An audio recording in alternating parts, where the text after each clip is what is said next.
പരാതികളില്ലാതെ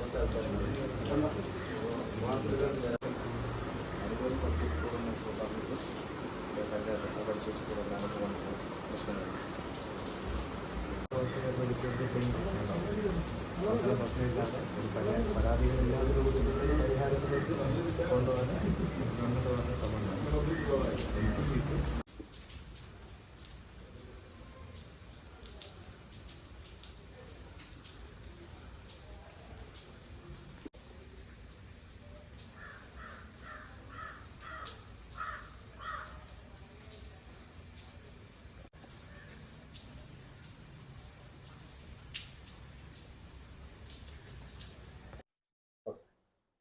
എൻ്റെ പേര് റയാസ് സമീർ.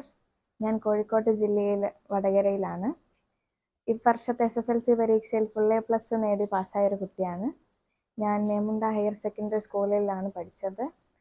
ഈ തവണത്തെ 3 അലോട്ട്മെൻറ്റ് വന്നപ്പോഴും മെറിറ്റിൽ സീറ്റ് കിട്ടാനുള്ള ഭാഗ്യം എനിക്ക് ഉണ്ടായിട്ടില്ല. എന്തുകൊണ്ടാണെന്ന് അറിയില്ല. സിസ്റ്റത്തിൻ്റെ പ്രശ്നം കൊണ്ടാണെന്ന് തോന്നുന്നു.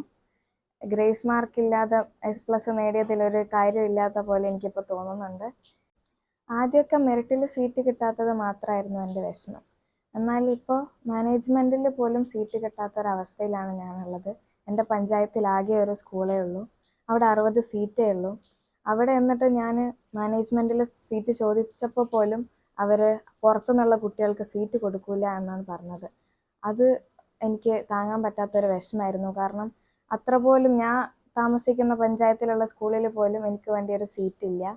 അതിൻ്റെ കാര്യത്തിൽ ഒരു തീരുമാനമാക്കാൻ ഞാൻ ഗവൺമെൻറ്റിനോട് 2-3 ദിവസമായി എൻ്റെ അപേക്ഷ പറയുന്നു. പക്ഷേ നേരിട്ടുള്ളൊരു മറുപടി അവരിതുവരെ തന്നിട്ടില്ല. അതിലൊരുപാട് ദുഃഖിതയാണ് ഞാൻ. എന്നിരുന്നാലും എൻ്റെ കാര്യത്തിലൊരു തീരുമാനമാവുന്നവരെ ഞാൻ ഇങ്ങനെ തുടരാനാണ് ആഗ്രഹിക്കുന്നത്. എൻ്റെ മാത്രമല്ല, എന്നെപ്പോലെ കഷ്ടപ്പെടുന്ന ശബ്ദമില്ലാത്ത എത്രയോ വിദ്യാർത്ഥികളുണ്ട്. അവരുടെയൊക്കെ ഒരു കാര്യത്തിൽ നീതി വരുന്നത് വരെ ഞാൻ ഇങ്ങനെ തുടരും. 3 അലോട്ട്മെൻറ്റിലും സീറ്റ് കിട്ടാതായപ്പോഴാണ് ഞാൻ മന്ത്രിക്ക് എക്സിൽ ട്വീറ്റ് ചെയ്തത്. 3-4 ദിവസമായി ട്വീറ്റ് ചെയ്തിട്ടുണ്ടെങ്കിലും അദ്ദേഹത്തിൻ്റെ ഭാഗത്തു നിന്നോ സർക്കാരിൻ്റെ ഭാഗത്തു നിന്നോ യാതൊരു മറുപടിയും ഉണ്ടായിട്ടില്ല.